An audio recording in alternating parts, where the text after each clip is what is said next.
आज के इस कार्यक्रम के लिए मुझे कुछ विषय ऐसा दिया गया है कि पारिवारिक मूल्य और हमारी जीवन शैली। ये विषय की जब बात आती है तब आपके मन में पहला प्रश्न ये उठता होगा कि ये तो साधु है, ये तो संत है और पारिवारिक मूल्य के बारे में किस प्रकार की बात करेंगे और पहले तो कर पाएंगे या नहीं, और अगर करी भी तो भी इनको इस विषय पे बोलने का अधिकार है कि नहीं, क्योंकि हम तो परिवार छोड़ के आए हैं, हमारा अपना तो कोई परिवार है नहीं।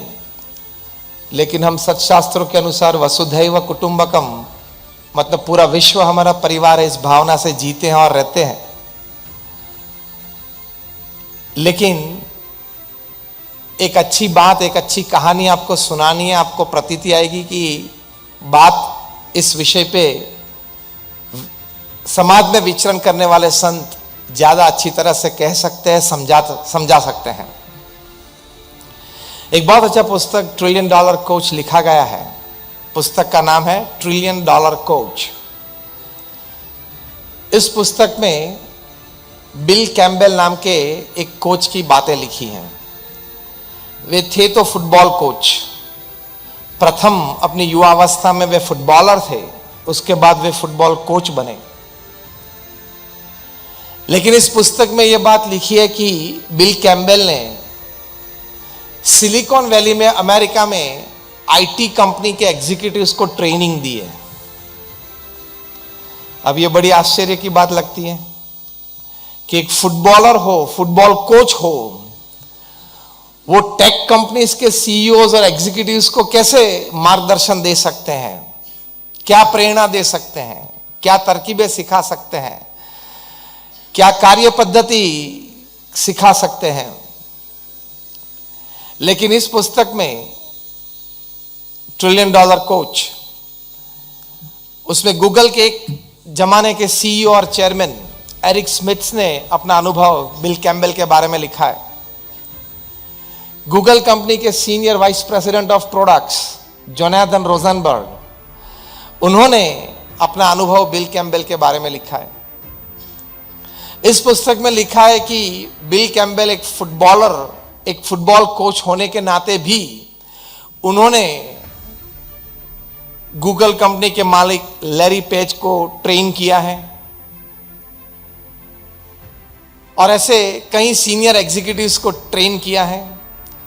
उन्होंने फुटबॉल कोच होने के नाते भी एप्पल कंपनी के सीईओ और चेयरमैन और को फाउंडर स्टीव जॉब्स को ट्रेन किया है। तो ये बड़ी आश्चर्य की बात है कि एक फुटबॉलर, एक फुटबॉल कोच टेक कंपनीज के सीईओ और चेयरमैन और एग्जीक्यूटिव्स को क्या ट्रेनिंग देते होंगे, क्या कोचिंग देते होंगे, क्या सिखाते होंगे। क्योंकि वास्तव में तो दो फील्ड अलग रहते हैं। फुटबॉल एक अलग बात है, टेक कंपनी चलाना एक अलग बात है। लेकिन इसमें ये दोनों प्रतिष्ठित व्यक्तियों ने, एरिक स्मिथ जो सीईओ और चेयरमैन थे गूगल के एक जमाने में, और जोनाथन रोजनबर्ग जो सीनियर वाइस प्रेसिडेंट प्रोडक्ट्स थे, उन्होंने बात लिखी है कि बिल कैम्पबेल के साथ काम करते हुए हमें एक बात का पता चला, that to coach somebody, to advise somebody, you don't need to know the strategy of the company, the working system of the company. You only need to know the dynamics of the team players in the team. You only need to know the individual goals of the players in the team. You only need to know the overall goal of the team. मतलब एक बहुत अच्छी बात उन्होंने लिखी कि किसी को कोच करने के लिए सिर्फ आप उस व्यक्ति की प्रकृति और स्वभाव अगर जानते हो, जिस टीम में वे लोग सब काम कर रहे हैं, टीम डायनामिक्स, एक दूसरे के साथ किस प्रकार के टीम मेंबर्स के संबंध हैं, वो आप अच्छी तरह से जाने। इंडिविजुअल गोल्स इन लोगों का क्या है और टीम गोल्स क्या है, वे आप अच्छी तरह से जाने तो आप अच्छी तरह से उसको गाइड कर सकते हो। स्ट्रेटेजी या कंपनी का टर्नओवर या कंपनी का प्रोडक्ट वो जानने की आपको जरूरत नहीं होती है। उसी तरह आपको फैमिली वैल्यूज के बारे में बताने के लिए हमको आपके फैमिली रूम में बग्स रखने की जरूरत नहीं है, क्योंकि इस भगवान स्वामीनारायण के वक्त से आज तक BAPS के संत घर ऑफिस में पधरामनी करते हैं और हम घर घर जाते हैं, परिवार के साथ बैठते हैं। मैंने भी अपने जीवन में दुनिया के 30 देशों में 25,000 से ज्यादा परिवार की व्यक्तिगत मुलाकात ली है, उनके घर पे जाके हम बैठे हैं।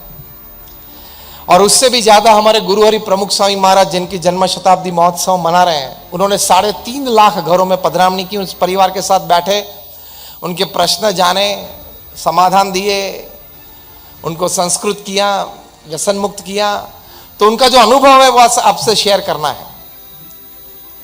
तो एक टीम डायनामिक्स जानना, तो अच्छी तरह से एडवाइस कर सकते हैं, कोच कर सकते हैं। तो फैमिली वैल्यूज की जब बात आती है तो आज समाज में 3 प्रकार के फैमिलीज हैं। एक है जॉइंट फैमिली, मतलब 3 जनरेशन साथ में रहते हैं। उसका लाभ बहुत है, बच्चों को मतलब पोते पोती को संस्कार अच्छी तरह से दे पाते हैं दादा दादी। जब कोई भी परिवारजन घर पे आते हैं बाहर से, तो दादा दादी घर पे होते हैं तो एक अपनापन महसूस होता है। और दादा दादी की गोद में बैठ के छोटे बच्चे हमारी महान भारतीय संस्कृति के बारे में रामायण महाभारत, श्रवण, प्रहलाद, नचिकेता, ध्रुव की बातें सुन सकते हैं। तो शिक्षण के साथ संस्कार मिलता है, क्योंकि बाहर तो वो डिफिकल्ट है। बाहर तो ग गणपति का नहीं चलेगा, ग गधे का चलेगा। क्योंकि if you decide to put ग गणपति का ग, then you are saffronising education, it is not a secular trend. ये सब बातें आ जाएगी, ये डिफिकल्ट आ जाएगी, क्योंकि सेक्युलरिज्म का अर्थ गलत तरीके से पेश किया गया है। Secularism is not know religion, secularism is every religion is good and good. वो इसका अर्थ है, हर धर्म अच्छा है, उसकी सीख अच्छी है। लेकिन हम ये मानते हैं कि सेक्युलरिज्म, आज की जो जनरेशन है जो कॉलेज गोइंग है, स्कूल गोइंग है, तो ये मानते हैं secularism, see that's no religion. तो उनकी समझ में फेर है। समझ में क्या फर्क है? Secularism means all religions are good, they are great, they preach well, you follow the instructions and you can be a good human being. तो जॉइंट फैमिली में ये एक लाभ रहता है